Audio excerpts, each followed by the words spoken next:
आम्ही म्हटलं हे काय महाराजांचे मोबाईल आहेत म्हटलं. हे म्हटलं इथनं तुम्ही बंद करून ठेवा ना, फेकून देईल तर दुसऱ्या दिवशी. आणि एक दिवस तर आम्ही अगदी घाबरून गेलो. कशी काय घाबरून?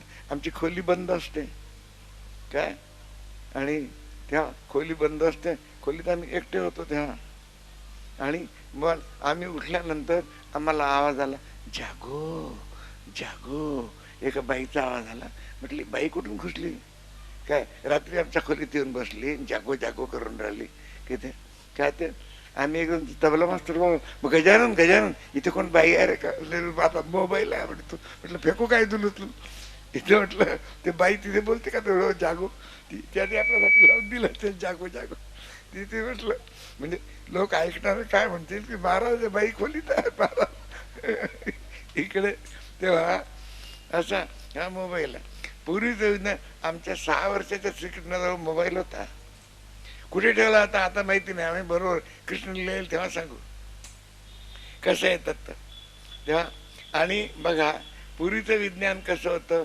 आज आपल्याला आणि दिल्लीचं चित्र आपण आपल्या घरात बघू शकता, मुंबईचं बघू शकता, अमेरिकेचं बघू शकता. आणि गीता कोणी कोणाला सांगितली आपण थोडंसं आणि याच्यावर विज्ञानावर जाऊ. गीता कोणी कोणाला सांगितली? श्रीकृष्णाने गीता अर्जुना कुठे सांगितली? कुरुक्षेत्रावर. किती मीडियाचे लोक गेले होते तिथे, पेपर पत्रकार किती गेले होते तिथे? कोणी होतं नाही. मग कळली कशी आणि कोणाला कळली? बघा कुरुक्षेत्र आणि हस्तिनापूर. बघा शुकताल नावाचं एक स्थान आहे ज्या ठिकाणी पहिलं भागवत झालं, जिथे आमचं आज 3 वर्षापासून भागवत होते. आणि देवाच्या कृपेने हालही झाला आणि हाल बांधणारे इथे बसलेले आहेत पुष्कळ जण इथे. तेव्हा तर त्या ठिकाणी तिथे भागवत तिथून आणि हस्तिनापूर तिथून 60 मैल आहे. हस्तिनापूर आणि कुरुक्षेत्राचं अंतर 350 मैल आहे. किलोमीटर नाही, मैल आहे.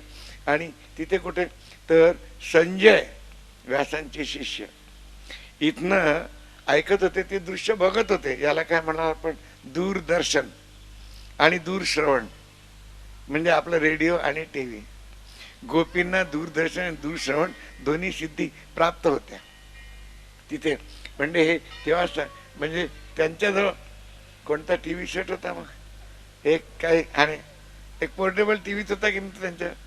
सगळं दृश्य ते बघत होते आणि त्यात लिहिलं होतं. तर आजचं विज्ञान इतकं यामध्ये विज्ञान आहे असतो.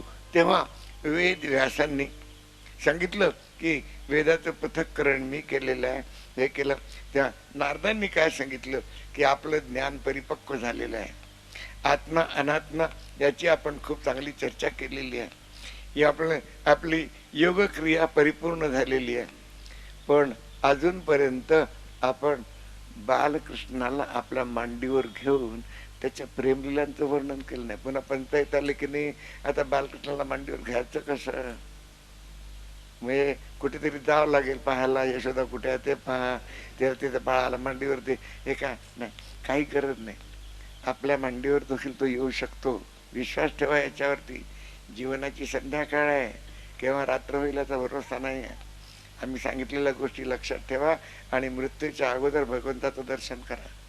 निश्चित होणार होणार होणार. आणि आपण म्हणाल आणि आम्ही पापी, अहो कंस पापी होता की नाही? कंसाला दर्शन झालं की नाही? पूतना पापी होती की नाही? दर्शन झालं की नाही? कंसाच्या छातीवर बसायला गेले. रावणाने आपल्या लंकेत बोलावलं रामाला.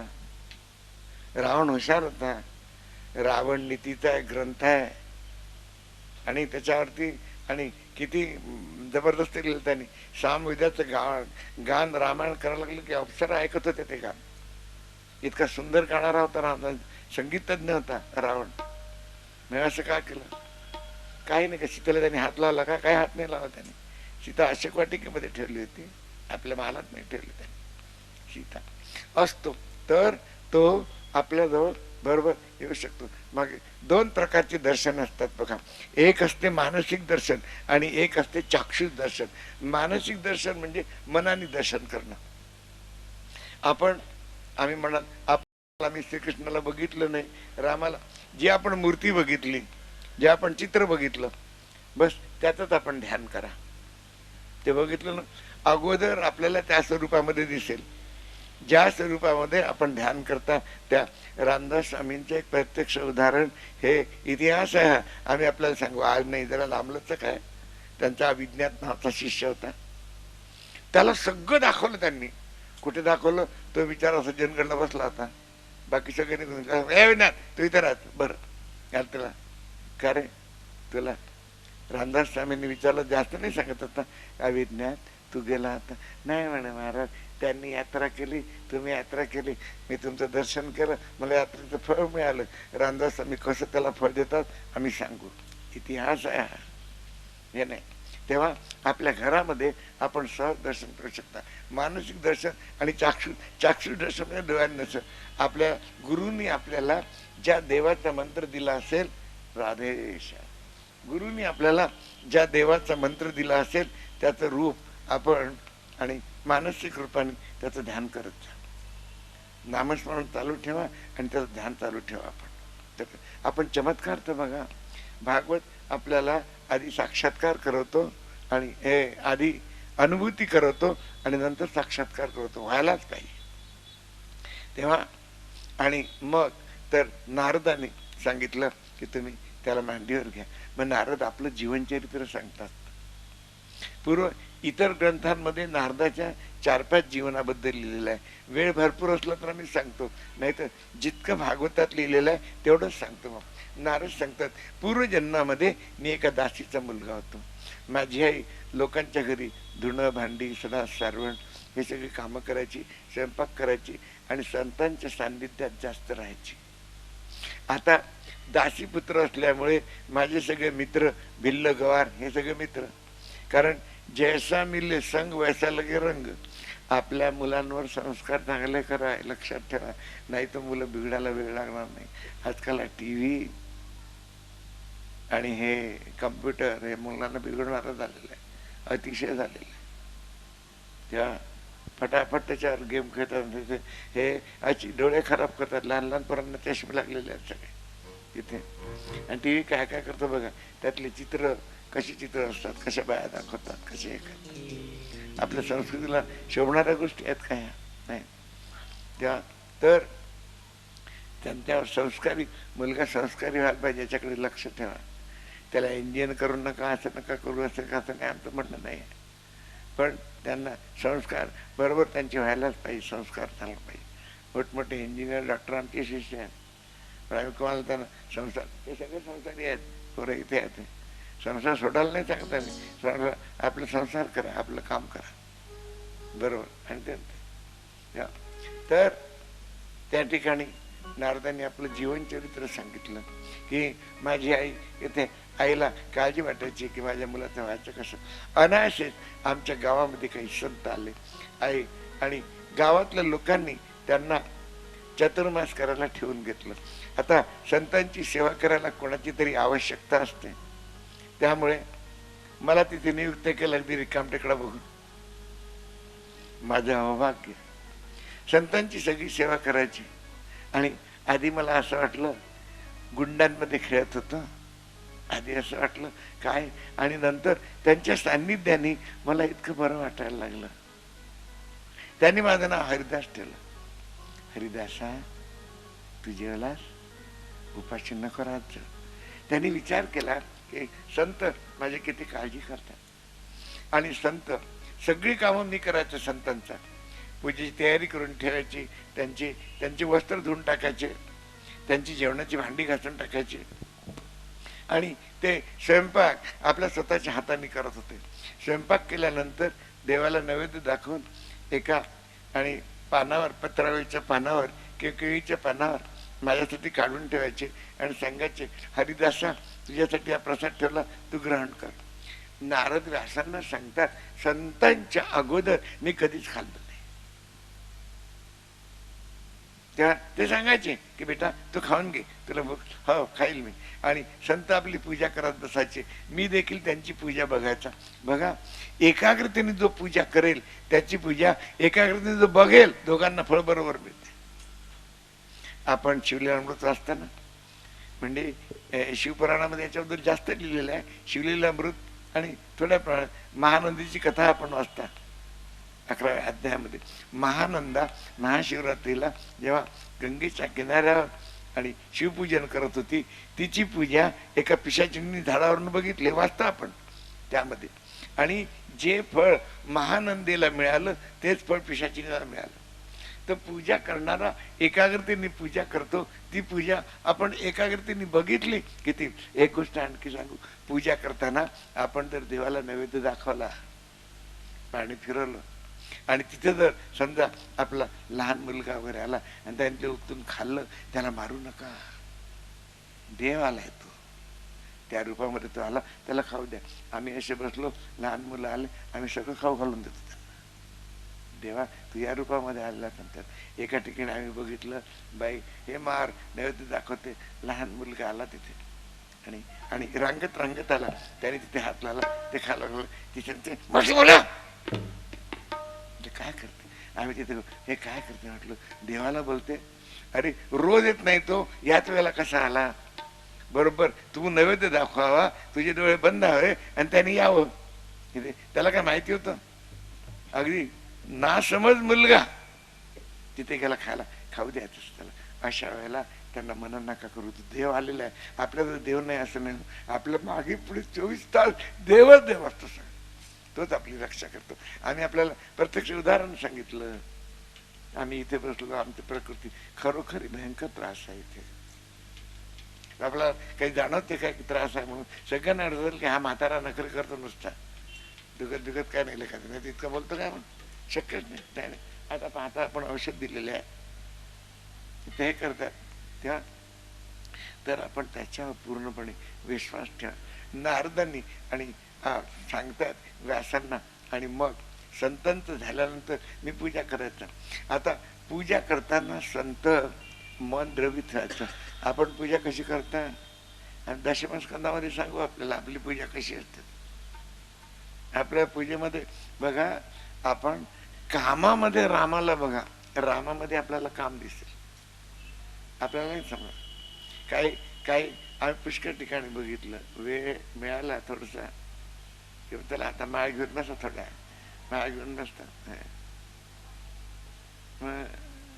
काय गंगा वेणुबाई गावात नाहीत काय, माळ हातात आहे आणि ती वेणुबाई आठवत काही गरज. ती वेणुबाईला मरू द्या ना, मेली तर नाही तर लिहिलं असेल नाही तर गेली असेल पुष्कळ. आणि संध्याकाळ करता तांदूळ आहेत का निवडलेले, म्हणजे त्या इथे इकडे राम आहे तिकडे काम दिसते, तर कामात राम दिसेल.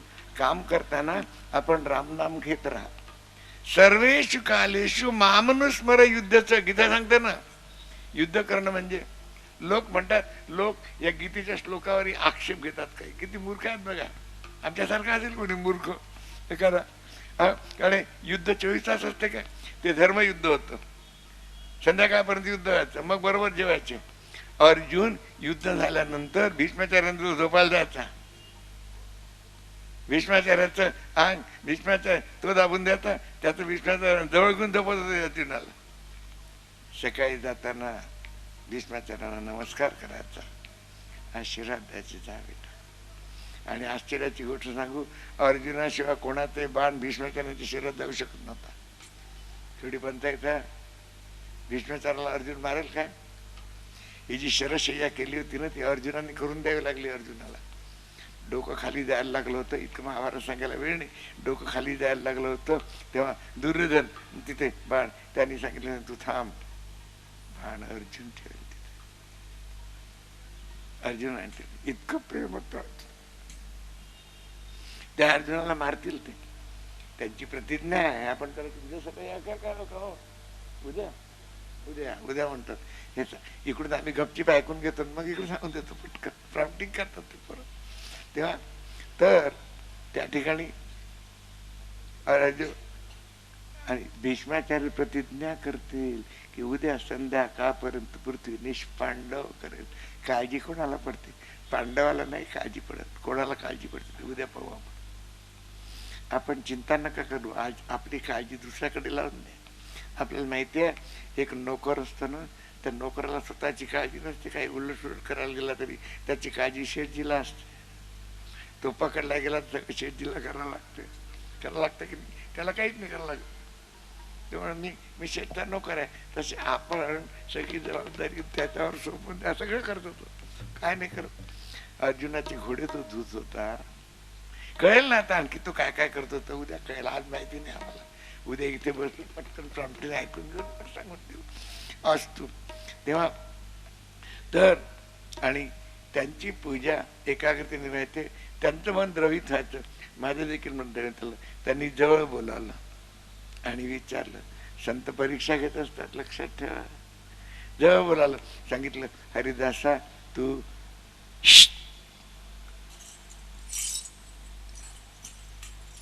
हरिदासा, हे आमचं पोरग आहे लहानसं, चिचे आमचा. मंत्र घेतला त्यांनी, मोठा भांडला तर आपल्या आईची मंत्र द्यायला. तर हरिदासा तू जेवण केलं? नाही, मी तुमच्या आधी. आज तुझ्या करता जे ठेवलं ते करून. संत महात्मा अति दयाळू असतात. ते आपलं उष्ट दुसऱ्याला देणं म्हणजे आपलं पुण्य देणं आहे. ते आपलं पुण्य जाते त्याला. एक संत महात्मा इतके आणि दयाळू असतात की आपलं उष्ट ते आणि जे त्याला द्यायचं असलं त्याला देतात, ते देऊन टाकतात. ते पण सांगितलं तुला आम्ही आमच्यातलं देऊ खाल ते खातो, बरोबर. ते खायला दिलं आणि ते खायला दिलं. त्या ठिकाणी ते खायला दिलं आणि एकदम परिणाम झाला. सांगितलं, गुरुदेव माझी एक प्रार्थना कर, मला बालकृष्णाचं दर्शन करून द्या. बघितलं याची आतुरता वाढलेली आहे. बालकृष्णाचं आतुरता बघा. वल्लभाचार्यांनी आपल्या सुबोधिनी नावाच्या ग्रंथामध्ये लिहिलं आहे, नाही साधन संपत्त्या हरितुष्यती कश्चित भक्ताना दैन्यमेवकम हरितोषण साधन. साधने नाही भेटणार तो, आपली व्याकुळता. आपण ऐकाल एका नुसत्या अले कन्वा या नावावर श्रीकृष्ण आवाज देईल आणि कृष्ण लीला येतील तेव्हा सांगू. नुसत्या हे बघून अकुराच्या काही नुसतं धोतर नसलेलं आहे अंगावर, बाकी काही नाही, नुसतं आवाज दे, अले कन्वा कन्वा आवाज देतो. काय रे? या व्याकुळतेने त्याला हाक मारा. त्याच्याकडे बघा. मग तेव्हा तर सांगितलं मला संतांनी सांगितलं होईल तुला दर्शन. संतांनी ताबडतोब त्याला मंत्र दिला. मंत्र वासुदेव गायत्रीचा दिला. वासुदेव गायत्रीचा मंत्र ऐकायचा आपल्याला, ऐकून घ्या.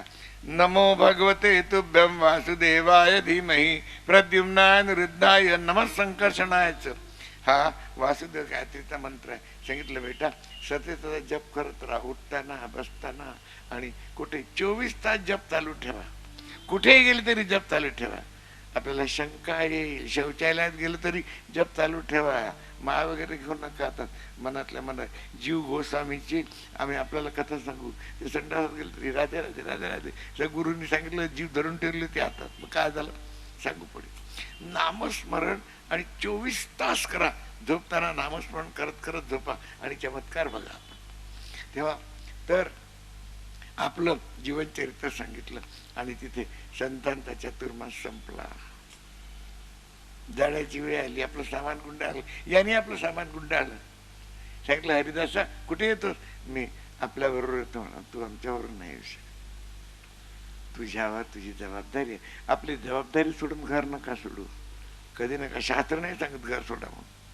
आमचे पुष्कळ शिष्य, एक रायपूरचा शिष्य आहे तो बस मोठं चांगली छानपैकी नोकरी आहे.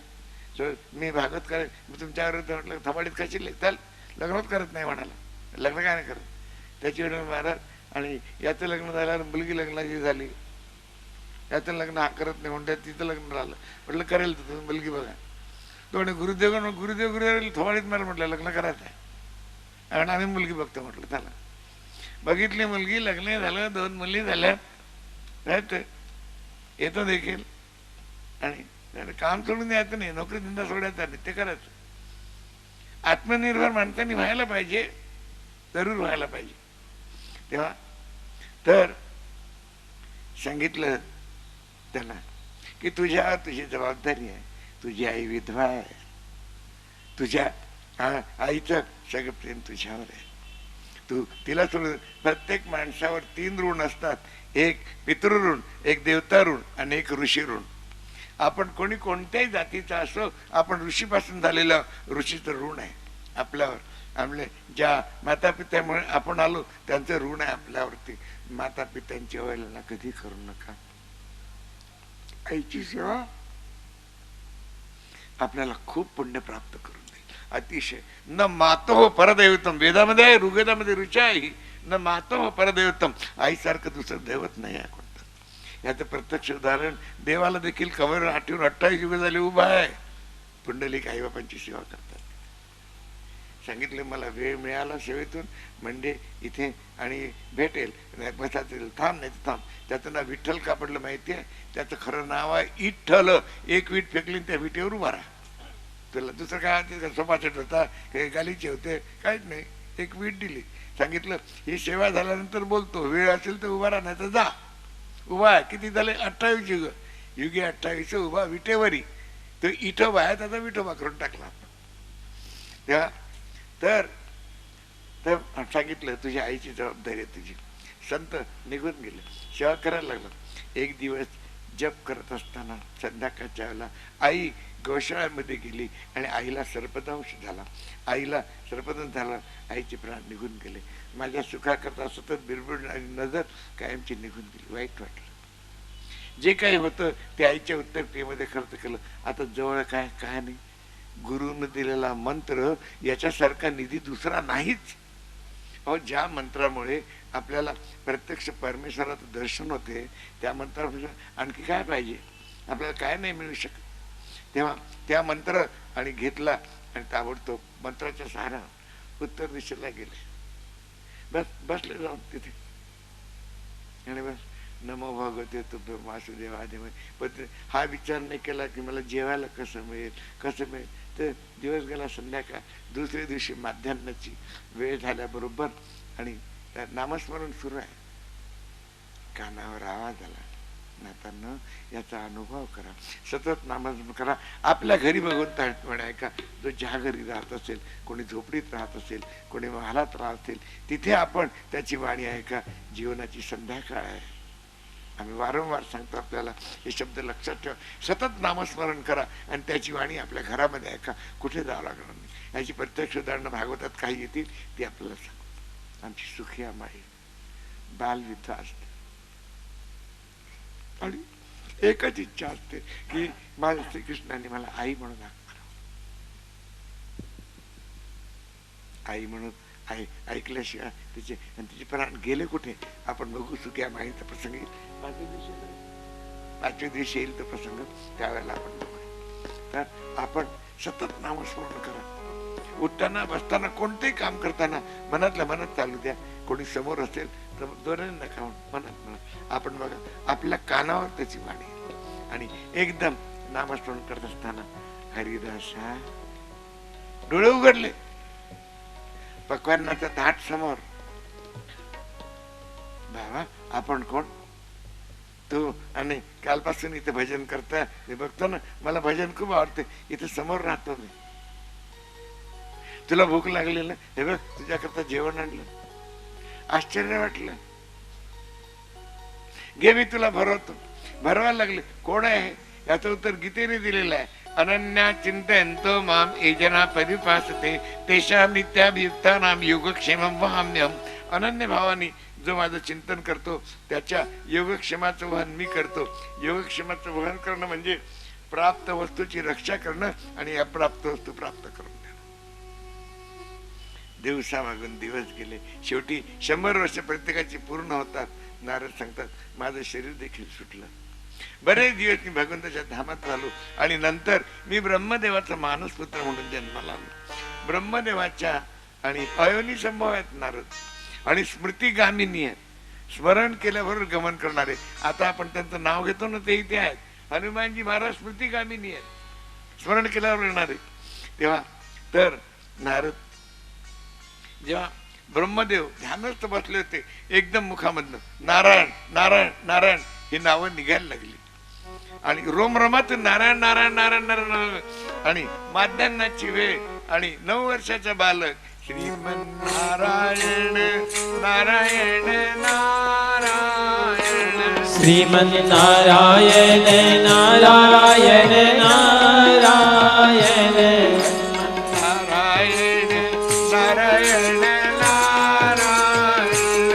શ્રીમન નારાયણ નારાયણ નારાયણ લક્ષ્મી નારાયણ નારાયણ નારાયણ બદ્રી નારાયણ નારાયણ નારાયણ બદ્રી નારાયણ નારાયણ નારાયણ બદ્રી નારાયણ નારાયણ નારાયણ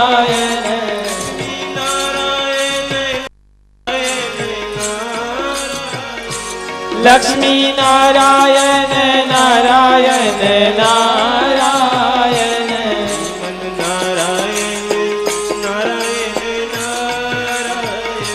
શ્રીમન નારાયણ નારાયણ નારાયણ